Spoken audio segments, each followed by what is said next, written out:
अब देखो हम क्या सीख रहे हैं, आईयूपीएससी। सबसे पहले यही पूछा जाता है कि आईयूपीएससी की फुल फॉर्म क्या है। एक या दो नंबर में पूछी जाएगी आईयूपीएससी कहते किसे हैं, ठीक है नहीं। पहले मैं तुम्हें एक कहानी सुना रहा हूँ, सुनो ध्यान से। सपोज करो कि ये मार्कर है। क्या है? मार्कर है। हमारे यहाँ मार्कर बोल रहे हैं, ठीक है नहीं। हो सकता है दिल्ली में कुछ और बोले, और बांग्लादेश में कुछ, अमेरिका में कुछ, ठीक है नहीं। तो हर कहीं कुछ किसी का नाम अलग अलग हो सकता है, ठीक है नहीं। तो इसी के लिए क्या किया गया, सभी ने एक मीटिंग की और बताया कि हम इस सभी देश मिलकर के एक नाम रख दे रहे हैं, ठीक है नहीं। सभी इसे इस नाम से बोलेंगे या जानेंगे। उसे कहते हैं इंटरनेशनल नेम, अंतर्राष्ट्रीय नाम। समझ में आएगी नहीं। बेशक तुम देश में अपने यहाँ कुछ भी कह लो, लेकिन नेशनल लेवल पर वही कहना पड़ेगा। आईयूपीएससी वही है। आईयूपीएससी नेम एक ऐसा नेम होता है जो कि उस नेम को सभी देश जानते हैं। इसकी फुल फॉर्म सुन लो। आई से मतलब है इंटरनेशनल। क्या है? इंटरनेशनल। यू का मतलब union, international union and pure applied chemistry. Chemistry बात समझ में आ गई? हाँ जी।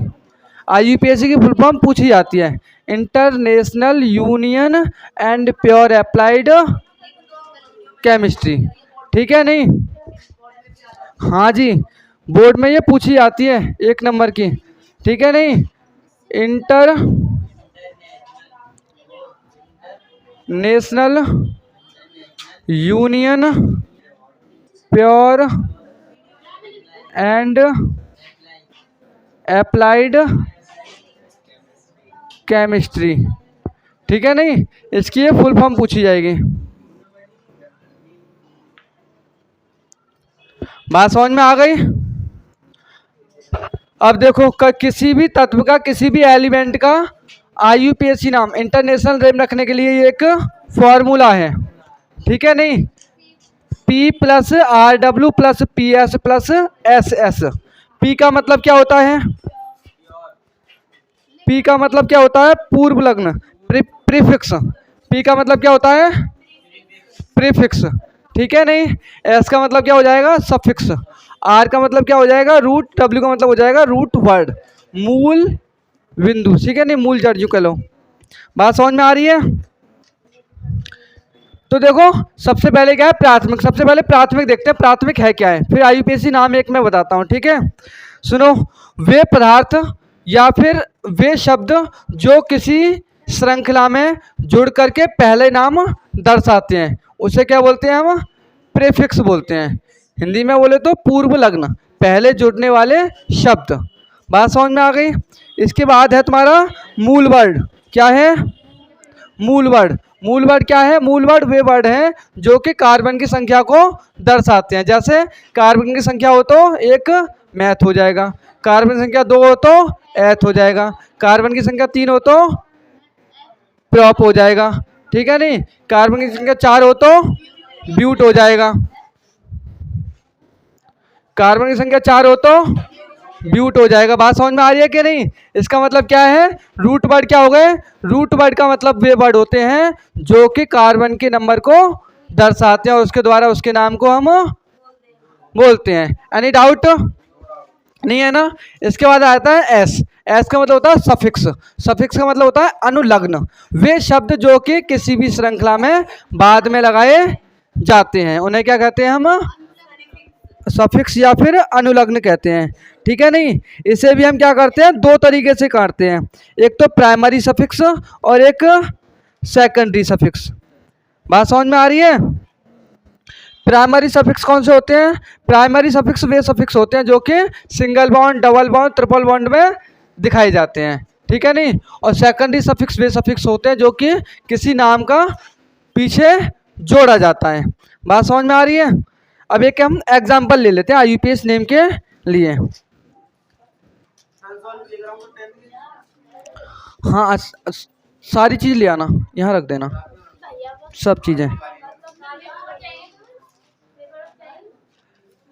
अब सुनो इधर ध्यान से।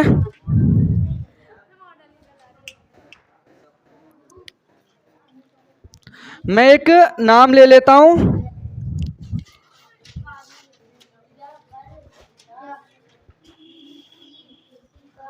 कोई भी एक एग्जाम्पल बताऊं? बताओ तो बताओ, कोई हो तो।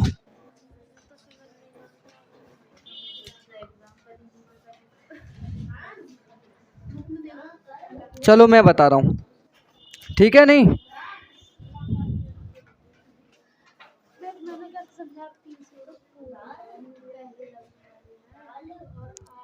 C2H5OH, एक मैं ले रहा हूं नाम C2H5OH, C2H5, ये नाम मैं ले लेता हूं, ठीक है? नहीं, अब देखना OH नाम देखो, OH कहाँ है इसमें? ये रहा ना OH, अल्कोहल। यदि इसका पूर्व लग्न लगाओगे तो क्या होगा? अनुलग्न लगाओगे तो दोनों नाम में बना करके दिखा रहा हूं। देखो सबसे पहले क्या है? P, prefix. इसमें प्रीफिक्स कोई है जोड़ने वाला?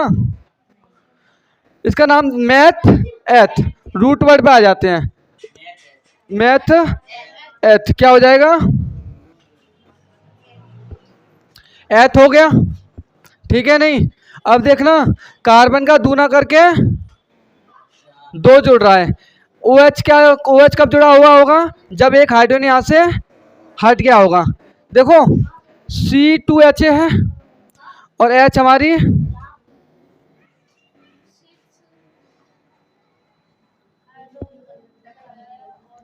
ये दिख रहे हैं, कार्बन संख्या ये रही और हाइड्रोजन की संख्या, ठीक है? अब यहाँ कोई ग्रुप जोड़ना चाहते हैं हम, कोई सा भी ग्रुप, इसमें से कोई सा भी ग्रुप हम, ये पूरे नहीं है, इसके बाद भी और भी तुम लिख लेना बुक से। कोई भी ग्रुप इसमें जोड़ना चाहें, कोई भी ग्रुप इसमें जोड़ना चाहें तो क्या यहाँ कहीं जगह है जो जुड़ जाएगा? कहीं जगह है? कहीं बॉन्ड खाली है? नहीं है ना। इसका मतलब क्या है? इसमें जो भी ग्रुप जोड़ेगा वो हाइड्रोजन को हटा देगा, तब जाकर के वो जुड़ेगा। जैसे सपोज करो मैं OH ग्रुप जोड़ रहा हूँ, क्या जोड़ रहा हूँ? तो इस हाइड्रोजन के क्या करेगा वो, और फिर खुद आकर के, यही तो होगा। तो इसका मतलब क्या हो जाएगा? C2H 1 2 3 4 5 H5 और एक OH जुड़ गया है, तो OH। बात समझ में आ रही है? संरचना से देख ली इसकी संरचना कैसे बनी है। यहाँ तक किसी को कोई डाउट है? अगर हम OH ना जोड़ते तो H कितनी होती है? जब H 6 होती तो नाम क्या होता? एथ हो गया, कार्बन 2 पर एथ हो गया। और ये कितनी है? 6 है। कार्बन 2 है और हाइड्रोजन 6 है, तो हाइड्रोजन कितने हो गए? कौन सा फॉर्मूला यूज करेगा ये? H2N+2 वाला। देखो कार्बन कितना है? 2 है ना, तो हाइड्रोजन कितना हो रहे हैं? कार्बन का दूना करके 2 जोड़ रहे हैं। हाइड्रोजन कितना हो रहे हैं? हाइड्रोजन जो हो रहे हैं, कार्बन जितनी है उसका दूना करो और +2 जोड़ दो, तो ये क्या आ गया? एन आ गया। यदि सिर्फ कार्बन दूना होगा तो ईन आएगा, और कार्बन का दूना करके -2 हो रहा होगा तो आयन आएगा। बात समझ में आ रही है? यहां देखो हाइड्रोजन, कार्बन कितने थे? 2। कार्बन कितने हैं? 2। हाइड्रोजन कितने हैं? 6। तो हम देखते हैं हाइड्रोजन कितना हो रहा है। कार्बन यहाँ 2 है, 2 दूनी 4 और 2 जुड़ जाएंगे तो हाइड्रोजन कितने हो जाएंगे? 6। तो हाइड्रोजन 6 ही तो है, तो इसका मतलब क्या लगेगा? एन। कार्बन 2 का एथ आ गया, और हाइड्रोजन कितने थे? 6, तो एन आ गया, एथेन हो गया। लेकिन एक हाइड्रोजन यहाँ से हट गया, इसीलिए ई भी हट जाएगी, ठीक है? अब जुड़ेगी क्या ई की जगह? इसका नाम क्या है? अनुलग्न। अनुलग्न बाद में ही तो जोड़ रहे हैं, बाद में जोड़ेंगे तो ऑल। क्या हो जाएगा? ऑल हो गया, एथेनॉल हो गया। इसका IUPAC नेम क्या हो गया? एथेनॉल। एक और देखते हैं। अब देखते हैं कि पहले क्या जुड़वा रहा है? प्रीफिक्स। क्या जुड़वा रहा है? यदि प्रीफिक्स जुड़वाएगा तो हम प्रीफिक्स जोड़ देंगे। इसका OH ग्रुप का प्रीफिक्स क्या है? हाइड्रोक्सी। क्या है? हाइड्रोक्सी हो गया। अब क्या है? इसका नाम क्या है? एथेन। हाइड्रोक्सी। बात समझ में आ गई? एनी डाउट बताओ? नहीं है ना? उतारो इसे। कुछ क्वेश्चन दे रहा हूँ जो तुम्हें इसकी प्रैक्टिस करके लानी है।